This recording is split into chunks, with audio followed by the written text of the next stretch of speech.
Hello and welcome to the Anatomy of a Leader with me, Maria Hvorostovsky. I'm the founder and CEO of HVO Search, working at the intersection of creativity, retail, and digital.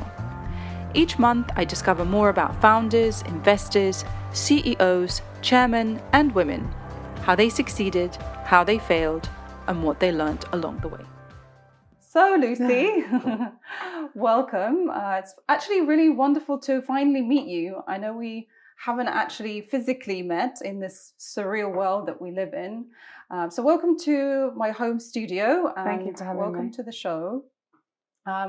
We actually did meet over Zoom, we did a live conversation together talking about redefining the customer. And I loved hearing your story more on the business side, like the Never Fully Dressed story. But what I'm really curious about, and this is the reason why we started the series, is, what kind of makes the leader, what shaped your experiences, the challenges that you've had. And as a psychologist, I'm always interested in how that kind of formed. So we'd love to hear your story today. And I guess I don't really know too much about kind of how you grew up. So would you tell us a little bit more about that? I grew up in East London. My parents used to have market stalls in most of the markets in London. So even Chris Street, around the corner, everywhere. More so east, kind of northeast. Right. They moved on to have shops, had quite a lot of shops at one point, but just always bought and sold. So no one else really in my family is creative, but my mum can very much sell like 2 left shoes and you'd leave happy. Do you know what I mean? Thinking that this is amazing. Right. So she still works in our shop now. She's great. So I just grew up really on a shop floor, like in your Saturday blood. jobs. Yeah, from 10 we'd be on the till in the shop. Do you know what I mean? Yeah, we were lucky. Was it natural for you to do that? I mean, were you interested in that stuff? Well, that's just where you go on a Saturday. Right. You just go and you just come to the shop. Like my parents were always working. Right. So we'd have someone different pick us up from school every day. Whoever was driving the available. van or a friend or you'd always be the last one being picked up, like sitting there.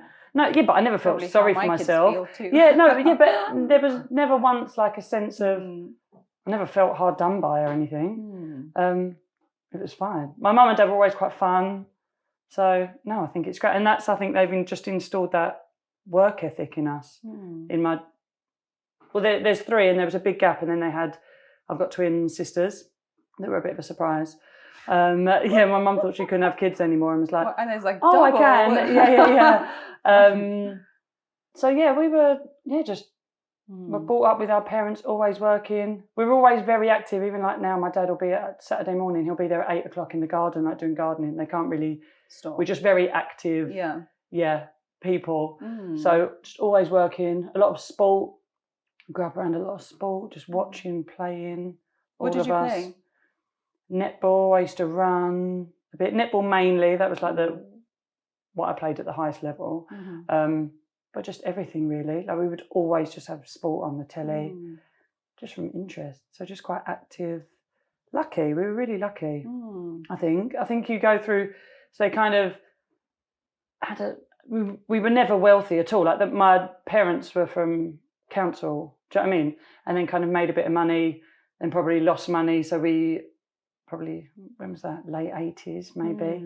I think. So we've had a bit of a mixture, but had nice stuff, had harder times, but probably when you're a kid, you're not aware of that. Yeah. But we had good educations. So we went to private primary school, and then we all went to grammar school, my brother and sister, so all of us did our 11 plus.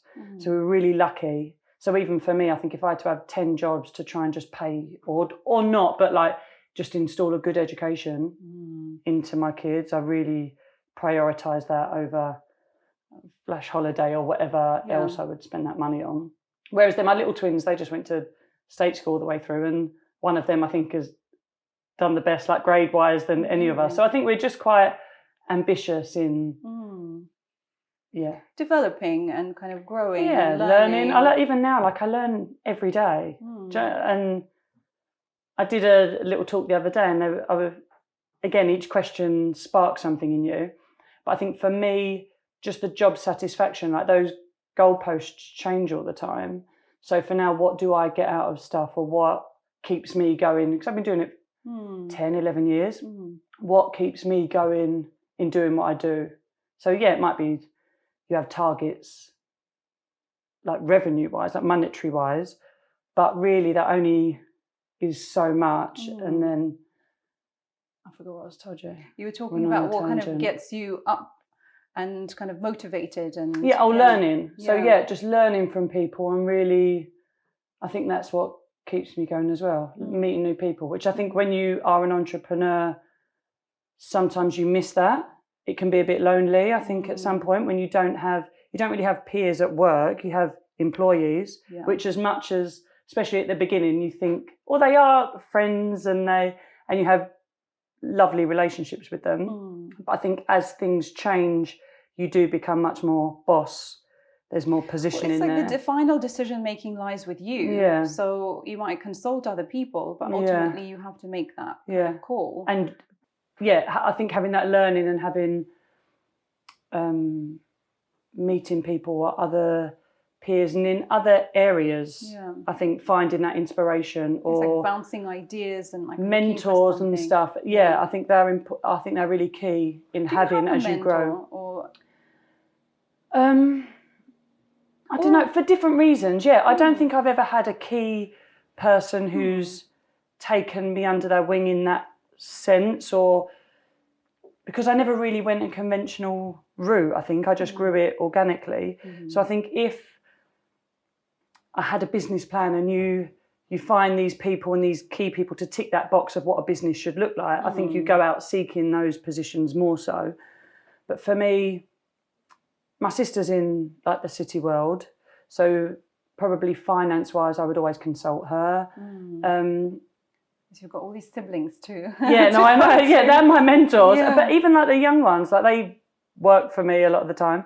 But you learn stuff from them. Like you learn from everyone. So really, and it's a bit cliche, but just really moving towards those people or with those people that are good for you. I think not if someone's not just in life as well as in business, but if someone's not bringing that side out of you, or you don't feel inspired by, whether it's friends or something, like learn to be mature enough to think, okay, maybe that energy is not right for you. And like not get stuck in things. You know, do you have a role model? I mean, obviously kind of growing up, you know, the way you did and seeing your parents do that, do you see them as role models, or did you have someone that you kind of looked up to? I'd say my mum. I say, a bit as cliche as that is, I think she was always fun. She worked so hard for us. Like, I think again, because she was really poor, she just wanted to give her kids like everything she could. Good start and a good future. But even if she didn't have any money, I don't know, she'd spoil more. She's a bit more soft like that. I think just because I think she's a bit like, life's short, if that's what I can do. We're saying that she's fun. In what way? Like, how is she fun? She's just fun. Like, I would choose to hang out with my mum. That's such a lovely thing to say about your parent, you know? I'd go for a drink with my mum. I'd love that. You talked about growing your business organically. So, and I often ask this question about, like, did you have like a master plan about getting to where you are? I guess I know what the answer is, but you know, what is why? the answer? I don't know. No, I think first, I wanted to act. Right. And like 90 whatever %, I suppose, are unemployed actors. And then, I mean, I was a waitress as well, I suppose, then. But my mum was just like, you've got to do something proper. I used to travel a lot, do you know what I mean? And she was like, you've got to get a job, like a proper job. So I started the markets, more just to earn money. Like, I never thought, let's make a brand. At the time, I've always been creative, so at the time I just customised stuff. There was no social media at the time. Facebook, I think, had just come about, really, to me. So I remember I was in Brazil with it was actually someone who I used to waitress with, and she moved home. And when she was at work, I used to sit there just like befriending people on Facebook, knowing that I was going to had a website I wanted to do. Just saying, oh, hi, like, do you want to like this page, this clothing page? So no, it just kind of grew organically, really. The markets were fun. So for me, I feel like if something's not fun, if you're really not enjoying something, you've got to look at it and think, address that. I don't know, is this for me, or how can I move this in a direction? I'm not being, because I think that's wrong a little bit with, not the youth of today, but coming through it, that there's a bit of a self-entitlement. I've got to love everything about my job, or I've got to really get this deep fulfillment from everything. Sometimes, no, you've just got to feed your kids, or you've just got to do X, Y, Z. So no, it just grew from there. And then I think, again, we were working in my mum's loft, and there were a couple of like mums from my little sister's schools that just wanted little jobs that started working with me. They used to have keys to my mum's house. They'd be up and down the stairs, and like my mum might have a day off, and she'd be like, hi. Still like, yeah, these people are up and down. So she's like, Luce, you've got to move out. I think we devalued her house, like threadbare, the carpet up the stairs. So then we got the shop. And I think from there, really, that was probably 5 years ago. There was a new start, and I think you have a bit of responsibility, and you look at it more in a business sense. You've got bills to pay, or at least like contracts. Do you know what I mean? Before, if I never sold anything online, or I never went to the market that weekend, okay, that's fine. Do you know what I mean? So I think from there, it kind of had another turn. So that was about 5 years ago. And from then, I've looked at it as a business, right, and where to grow that. How did you come up with the name? Like, what inspired that? I wish I had a really amazing story. I think we were just sitting there at the kitchen table. Yeah, it's so hard to come up with a name, you know. Yeah, you're never fully dressed. From Annie, I suppose, a little bit. You're never fully dressed without a smile. So again, a bit thing, but that is really all that matters, that confidence. And we still kind of keep that ethos of just that confidence is the best thing that a woman can wear, and you look amazing. You see someone when they come out the changing rooms, and if they stand different, that's lovely to see. Especially for us, so our age group, you'll get women who say, I've just had a baby and I don't feel good or whatever, and then they wear a dress and it's made them feel great. That's really lovely to hear. So that, just that, I say that confidence, and that's what inspired the name, I suppose. Actually, this is your dress. Yeah. I'm sure I had it on yesterday in white, in the white background. I had a backup in case you turned up white, because the same thing. Yeah, but honestly, I get the most compliments on this dress. Yeah, it's amazing. I really like that dress. Yeah. And I say, just because the weather's turned, I thought, I'll quickly get my last wear out of it in case I can't wear it. It's so great for when you've had kids. Or I wore this when I was pregnant and breastfeeding. So yeah, amazing. Totally love it. Do you, like, when you look back and how you kind of started, is there anything that you wish you'd done, or anything that you wish that you kind of knew then that you know now? Probably at different stages. I think only looking back, I think I wish I would have aimed bigger back then. Right. Rather than kind of like, nothing but life short, as in like those folk. But then you learn, and I loved doing the markets. They were really fun. And so, do you know what I mean? I wasn't thinking, let's build a business then. But now when I'm looking more strategically, business-wise, I was like, oh, like, what better position would I have been in if I did all of this years ago? My sister was always trying to get me to think like this, but it was too much for me. Like, I was like, oh no, it's in some ways, when you're talking about like enjoying it and having the ethos that's playful and fun, and then that kind of like, it can take away from of course. And I think again, that's what's built the like the community that we have now. That you'll have people on social, and they used to shop at the market, and they've seen it grow, and I think it's kept that, built that kind of history, created that history. Yeah. I think the brand now, even if it builds and grows, it still keeps the what's the thing? That value, and that has been created. So it isn't just businessy, and it doesn't feel like that because it's not that. And I think people relate to that. You see that journey. People have grown, like customers have grown with us. Yeah. So again, that's lovely, I think. So maybe, maybe not, but maybe. Brands work so hard to create this loyalty and come up with all these, systems and ways. Yeah. And it's incredible to see a brand that does it so kind of seamlessly and so easily. I say easily in a way, it's like it's not easy. Yeah. But, to the outside world, I think that comes back a little bit to, when we said, what's your job satisfaction? I always used to do like charity work and stuff, and that has been at the core of what we've done even since we started. But I think, so if ever I go through phases of feeling bored in what I do or feeling that there isn't that satisfaction, that sense that you can help people or have that sense of community, then that keeps you going. So that really is a driver there. And just being able to build that sense of community that, you know, people can talk to almost, I don't know, is nice. Yeah, I think, you know, obviously we've been talking about that a lot in terms of what's happening in the kind of like our COVID, you know, world, and how all of these issues have now been really highlighted as that's what's really key. And, you know, you see brands really suffering that haven't really got their message straight. And then, you know, those that really, you know, they have not just a story, but there's a whole personality, you know them, you identify with them. And, you know, as you were saying before, it's like, well, if, you know, you were losing like some followers, and it's like, well, it's fine. Like, I don't need that, because, you know, I'd rather have people who just really engage with what, and I think this is where, you know, the critical element is to a business and a brand, where, you know, you've got people who absolutely get that, and, you know, they feel part of something bigger than just a product.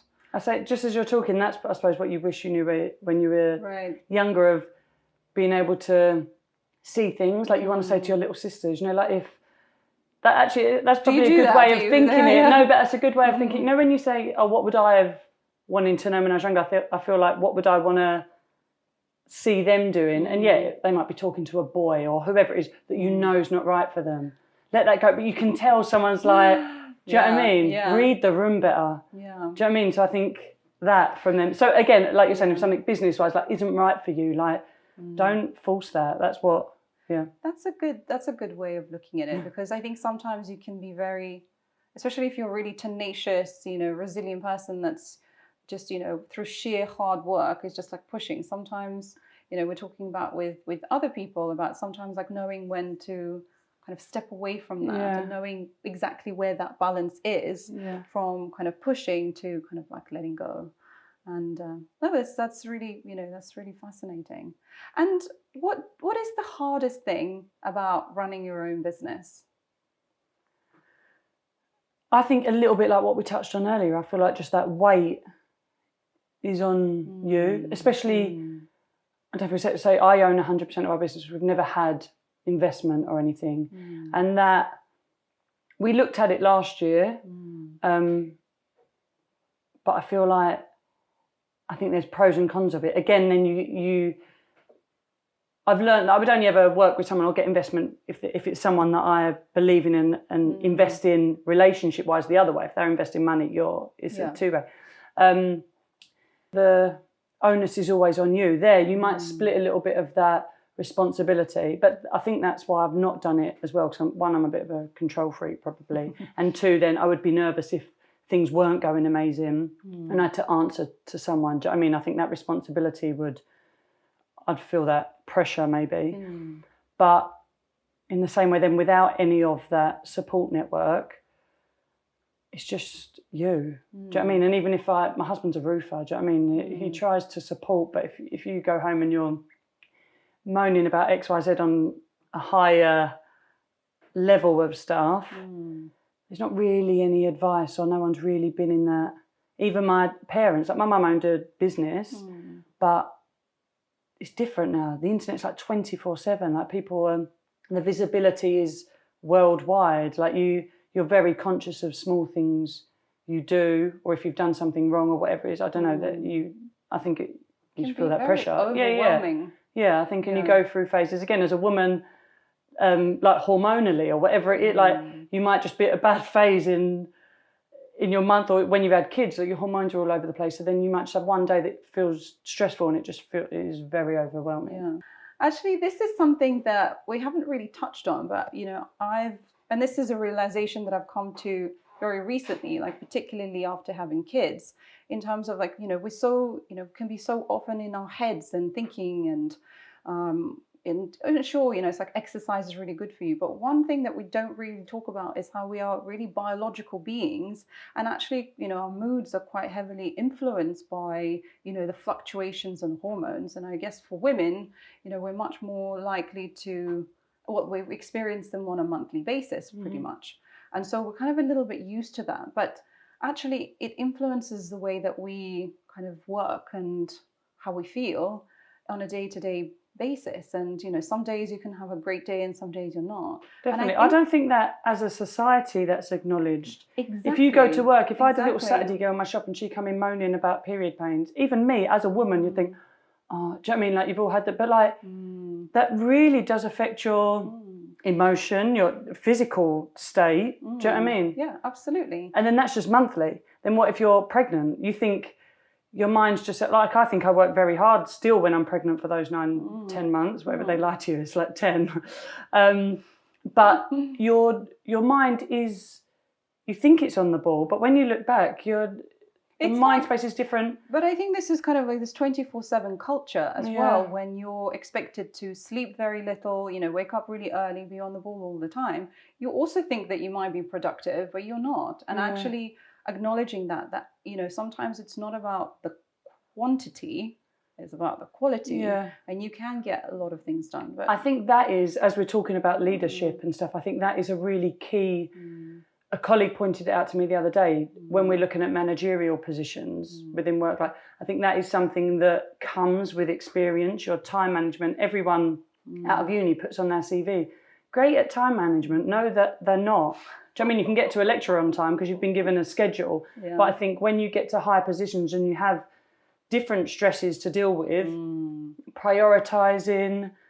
Prioritizing is a tough one. And hard. I think you take it for granted and you think you can do it. Do you know what I mean? Because, you know, for me, like, do I eat or do I sleep or shower? They're my only three options, like whatever. I get that. Yeah, no, I know. And you pick daily. So I won't go to the toilet today. But I think as juniors, I think that's what comes with a leader, being able to really prioritise your time. Because as an employee or employer, whatever you're like, that's the most valuable thing you've got that we've got here that day. You've got 5 days in a week to get that job done or whatever it is, and that's valuable. So I think in managing that is really important for a leader, and then managing people and that time. I think in order to lead other people's time, well, manage other or help other people to manage time, you have to do that for yourself first. And again, I'm still learning at that. Do you know what I mean? I think in the last year, I think I've learned a lot in that sense, in more of a leadership role, and I'm still learning. Do you know what I mean? I still make mistakes. Again, you're learning as you get older. You might be quite impressed by people, I think, when you're younger, or you feel like everyone knows what they're doing and they don't. So I think you realise that as you get older. So there might be people that we've worked with, again, because I might have been impressed by them. I thought they could have brought something to the table, but when you look back, knowing the value that you're bringing to the table, I wish, going back to an earlier question, I wish I knew that more so, of knowing your own value to someone. Like when you're going to, again, any interview, even if I'm employing someone, that's a relationship. There's a status in the sense that I'm a boss. I don't know, but still you're very much bringing me something as much as I'm paying you. It's just an exchange of skill, an exchange of money, whatever that is. But yeah, I wish I knew the value of what you're bringing, and then back to mistakes that I've learned. Yeah, I feel like, and realising things earlier on and trusting your gut in that.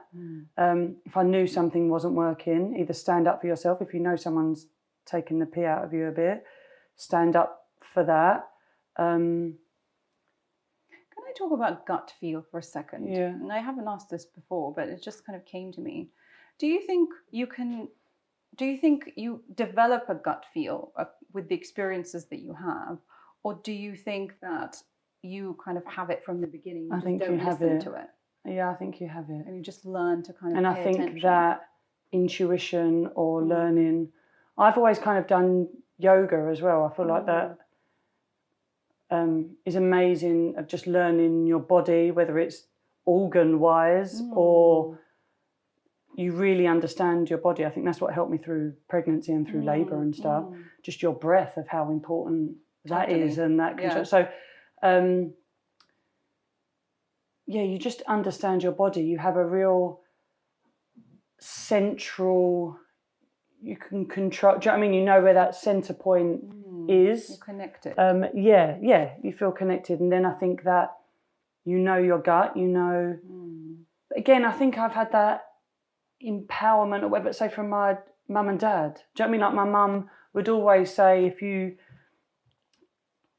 I think that's what's driven us. Do you know what I mean? If I was running or working, or I just felt down, my mum would say that's why we're so special, because I think if you think you're done, you will always have something else in your gut to give.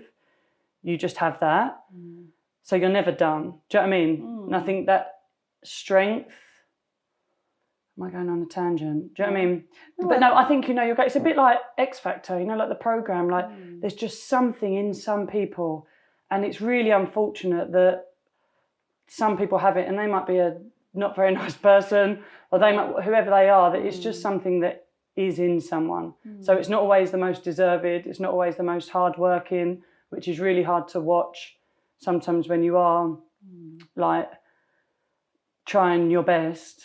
But some people just have that intuition and X factor, an amazing gut feeling that they know to trust, or they, I think this kind of you said the word empowerment, and kind of empowering yourself to trust yourself, that you can make good decisions, or you're talking about, you kind of look up to people and you think that they know everything, but actually they don't, and then, realizing what your value is. I mean, how did you always feel that you had that, or is it something that came to you? Yeah, I think I've always had that. And where do you think that kind of came from? I don't know. I think I've always, this sounds a bit cliche, I think I've always felt a little bit different growing up. I was never, I don't know, I've always felt a bit different, I think. I don't know. You just think you have like I don't know, but I'm Christian as well. I believe in the Holy Spirit. So I don't know if that's something that you get, a strength that I believe that can come from that. But whatever your belief is, that, I mean, all religion is kind of a little bit, it's just changed to what I'm from a very much white, lower to middle class upbringing in England. Do you know what I mean? London. I will be brought up probably a Christian, or whatever it. Do you know what I mean? Like it's that's just our interpretation over hundreds of years of this thing that I call the Holy Spirit, whatever it is. So I mean, some people talk about being talking to the universe, or of course, having some kind of whether you think it's religion. World. That's just what I've been brought up as my interpretation of this thing that other people interpret as something else. Yeah. That's fine, but. So I think maybe that again that comes to yoga. Do you know what I mean? That it's just your connection with an energy. Something bigger than you. Yeah, an energy that is what is made up in us, and it's just a transferring energy. It's a very kind of it feels good to kind of to be that way. No? Yeah, I hope so, because I do feel that way, so I hope it is good. Yeah. Yeah, an awareness, and again of your, as much as we're saying that empowerment and knowing your worth, of knowing how insignificant you are to billions of years of what's going on. So it doesn't really matter if you make a wrong decision this morning. Do you know what I mean? Yeah, I had this moment when I think it was like 12 or maybe, I think it was about 12. And I remember like looking at the sky in the dark, and in London you don't really see the stars that often, but they were there. And all of a sudden it just came to me, and I'm like, oh my God, there's just so much world out there, and we're this tiny little speck down here, and we're worried about all these things. When someone gets road rage at you and you're like, come on, like, do you know what I mean? We're not going to be here in hundreds of years. Just get on with your day nicely, or whatever. I have my theories on road rage. Yeah, okay, but that's another talk. But just all these feelings, all these issues, and it's like it's so insignificant that you just go for it. Yeah, just go for it. Yeah, my mum's always said that as well. I think all these teachings. My mum's maybe got like a, just go for something as well. Like, don't be too precious about anything. Being a woman in business, I mean, we touched a little bit on that earlier, but have you felt that they had an impact of being female and doing what you're doing in both like a positive or a negative way? I find it a strange one, because I find it a bit, because there's so many women empowerment things. It's quite trendy to be a woman in business. I feel like now, Still not maybe as common as it should be, because I think I've always just been brought up as just is. Oh, that is it. Yeah, I've never been conscious that I'm a woman and I'm employing people. I think that probably changes when you have children, because then you realise how hard it is, like childcare. Like I was talking to someone the other day, I'd love to have a creche at work. Do you know what I mean? I don't get why big companies don't have it. I don't understand. I don't know how there's not more government intervention and funding for things like that. So the women who work for me, what are they doing summer holidays? Do you know what I mean? It's actually impossible. Like when you just say it, you can't do it. And then that onus does come on the woman. I know there are men who stay at home, but it is a woman's job. So I think practically, I think since having kids, you just empathise, I suppose, more so with that and what comes with that, and the responsibility and just the emotional switching off. What's it called? The emotional responsibility that you take on. My mum's always said, like, you're only as happy as your most unhappy child. Do you know what I mean? Like they all might be golden children, and you have one that is going through a hard time, and you just absorb have that. You do. Yeah. So I think I never really, thought of myself as a woman in business until probably I had children, and then I think it's much harder. And then I think then you have those women who, obviously you're lucky, and there's hard times of running my own business, that then I can have kids if not that I ever have had a maternity, but I could have one probably if I wanted. Everything you're saying, I'm like, yes. Yeah, no, yes, I know. Like you'd have 2 days off. Do you know what I mean? Even then you're emailing in between contractions. Do you know what I mean? Yeah. But I could have one if I wanted. Whereas if I'm in a big corporate structure and I've worked my arse off for 15 years to get to my position, we know they're not allowed to be funny if you go and then have your maternity. But you know that year then you might not have made a deal which could have progressed you into another level, or could have done something. So it does. It affects you. Like every day on the radio they'll bring up about, not every day, but at the minute, wage gaps and stuff. Do you know what I mean? But it's hard. I think maybe more so as an employee than an employer. I think as an employer you tend to be more in a I know not every business succeeds, but you tend to be in a maybe more of a financial position. I know things go like this again as when you run your own business, but so I have an amazing nanny. But someone who's an employee on a set wage that can't afford that, I think the middle of the road people are always the worst affected. You can't get help.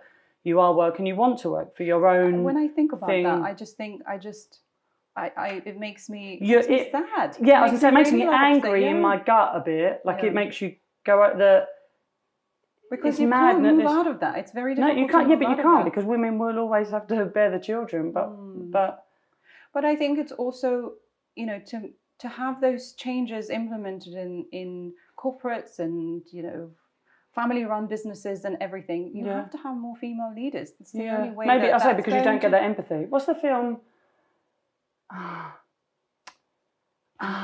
That's annoying. There's a film, I think it might be Helen Mirren, who plays, and she was like, if we had more world leaders, then there would be less war. Do you know what I mean? Because I wouldn't send my kids to war. I wouldn't let my kids join the army. Do you know what I mean? So if you had women deciding whether to go to war or not, you wouldn't, because you don't want all your children and that generation going to fight. But men just have a different instinct. Well, I think, we sometimes, similarly to you, when I didn't really feel that being a woman kind of impacted me until I had kids. Because again, you seem similar in that way, that I've never felt sorry for myself. I never felt hard done by that. I'm a woman and this is against me. Yeah. I think you get a lot of people that can feel that they're owed a lot. Some women would have had a more difficult time. Again, I've had a amazing upbringing. Do you know what I mean? So maybe that. And again, I'm white. I'm from East London. There's so much opportunity. Even if you are poor, there's a lot of grants. There is opportunity. You can see ways to get out of stuff. I think if you're in the middle of nowhere, or if you're in another country where those opportunities aren't about, then of course your problems and barriers that you face are hard. For sure. Yeah, so I can't relate to that. Do you know what I mean? Sure. Well, and just going back to what I was saying in terms of, you know, I haven't felt that I have been somehow impacted until having kids, but I do see how the world isn't really designed for women. And not that I think there should be like, you know, oh, men are better than women, no, men are better or women are better. It doesn't really matter. It's more about having, you know, a seat at the table, having a different perspective, and that doesn't go to just gender. It's no, of course, that's what I was going to say. But we can only sort of see our own perspective. I mean, there are, you know, enlightened people who can, you know, understand other perspectives, but really, you really know yourself. So it's like, how can you? But if there was 10 of me around a table, what am I going to learn? I know it already. Do you know what I mean? That's not inspiring or not. So yeah, whether it's gender, race, like, what's it called? If you've got like wealth, do you know what I mean? Like, do you know what I mean? It's boring that you can't relate to someone who's on someone rich to someone on the breadline. You just face different problems. You're not gonna, you don't understand. So if they can teach you, or they can teach you, listen. Yeah, just listen more, I suppose. Was there ever a time you were overlooked, or you felt you were overlooked? As an actress, I should have got all those. I should have got all those parts. But yeah, again, that wasn't right for me then. I mean, I don't know. No, I feel, to me, again, I think because I don't have that thing, I would think if I had auditioned for something, maybe I wasn't the best at that, or that wasn't for me, or that I didn't do well enough that day, which I'm fine with. But again, because I don't think I have any systematic kind of things against me in my upbringing. Maybe I've not been aware of that. Do you know what I mean? Again, I think your story would be very different if doors were closed on you continuously for no reasons. I think then you'd be looking at, why is this? But for me, I applied for a credit card the other day. I didn't get it. I've never had a credit card. I've always been like, again, I think from doing the markets, if I could afford something, I'd buy it. If I couldn't, I couldn't. I'm a bit funny with, like, very much just live like that. Right. But okay. I don't know. Maybe we don't use that. I don't know. Maybe there's something going on in the world. I don't know. But yeah, so. You said you do yoga. Do you have? I don't practice really. Yeah, I haven't as much really anymore. But I mean, running a business, having 3 kids, interviews, it's a lot to do. But do you have like a personal mantra?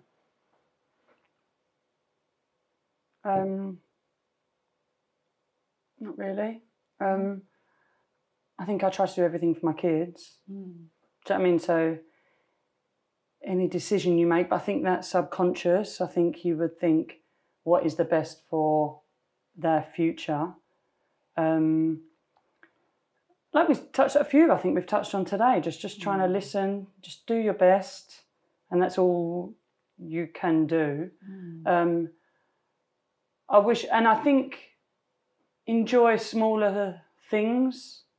Maybe I don't do that enough. Maybe I should mantra that more to myself. Do you know what I mean? I think you always go big, or if you've had smaller achievements, I don't think, even as a society, maybe we don't, but maybe again, because I'm British, we're quite modest, like you don't blow those little trumpets that are...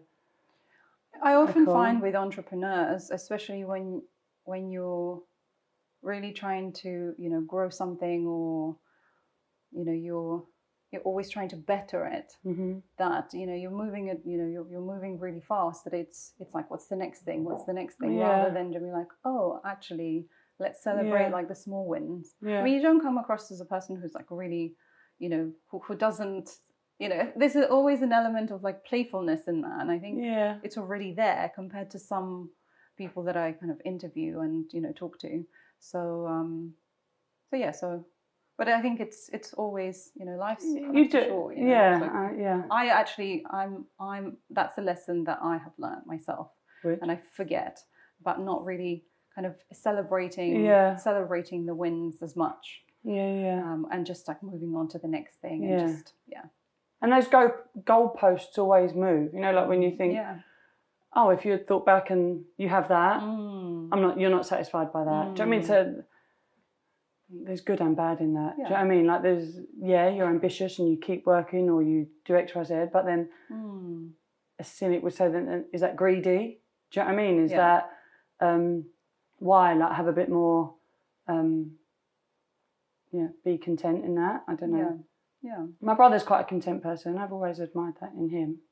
It's wonderful to see someone who is just so, as you said, kind of like content and not, I think there's a certain serenity and like certain kind of peace to the person where you just feel, like almost like that's what again, you're you see that towards. as an assurance in someone. You know, if you that confidence or whatever, you know, when someone's in power or whatever, like, or they'd walk into a room and they, because they're never in a rush. Do you know what I mean? You have a ownership. You know that, like a. Do you have a daily ritual? Again, I try to shower. That'd be my. Or something that you always do, like every day. I will. I say, like when my kids come home, when I come home from work, my kids, that we will play. So I will be quite strict with that. Do you know what I mean? Before, you're on Instagram, whereas we've been quite strict with that as a family. If we're at the dinner table, no phone or something, I don't know. But that's what I will get the most out of my day, is that little, even if it's half hour, do you know what I mean, of playing with them. I get a coffee from McDonald's every morning. There's one like near the turning of my house. I do that every day. Yeah, my day's quite varied as a rule, so it's not like, no, I won't do a 10-minute meditation or something. Yeah, I wish. I know, when I've got a lady I did something with the other day, like a yoga thing, and she's like, just try and do this. I'm like, I just won't do it. I know it's obviously this kind of like, the Kaizen principle, you do a little bit and you kind of build on that.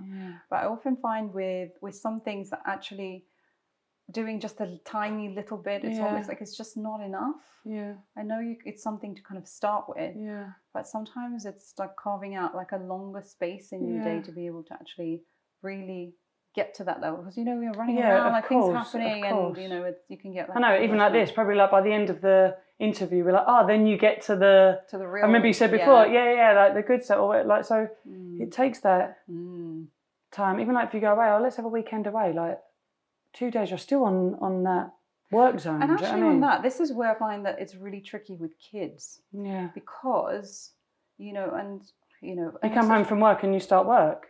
Well, it's that, but also like in our time now with COVID, with the parents working from home and having to like, take care of their kids and homeschooling and all of that. It's just the sheer interruptions that you get from your children.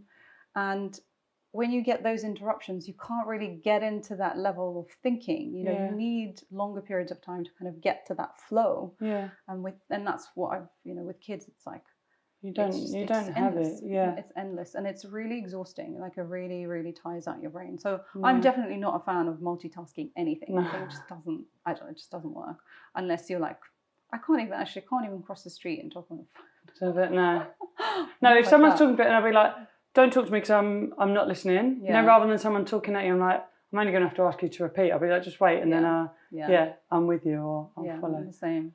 Yeah, no, kids, it's hard to get that mind space. Because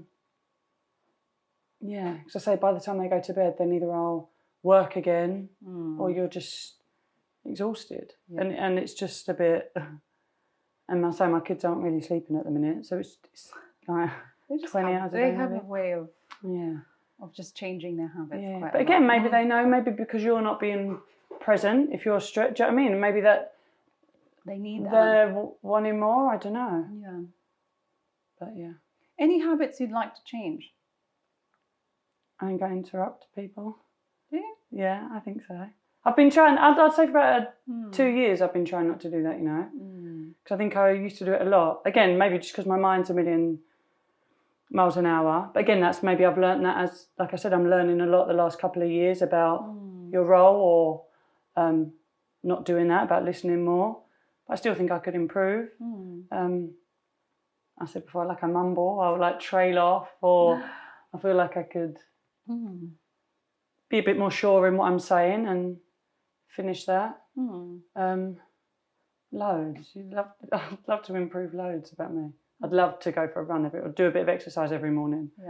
But I won't do any of that yet. try and listen more, or try to. My eldest son's Francis, like I love the prayer of St. Francis of Assisi, like just always try to, which I will remind myself of that often. So just learn, again, remind yourself of one little bit, maybe every few days, to love rather than always to seek to be loved, or to console rather than to console. Sometimes if I might feel sorry for myself, do you know what I mean? I'm busy, like, that's your mantra. Pardon? That's your mantra. Yeah, there you go. Yeah. So do that outwardly. They say on the radio recently, like if you've got a bad illness, do you know what I mean? The statistic was like, if there's out of cancer sufferers, if you do charity work or if you do a outward offering, you're more likely to survive, or like your health. It was a mad statistic, but I think that in turn, do you know what I mean, because of that world cycle of all of that energy. But I think, yeah, if I could remind myself of those points more so, I'll try to do that. Well, Lucy, thank you. It's been wonderful to talk to you and to listen to your story and all your lessons and challenges and everything that you've kind of learned. So thank you very much for coming. It's a pleasure. Thank you very much.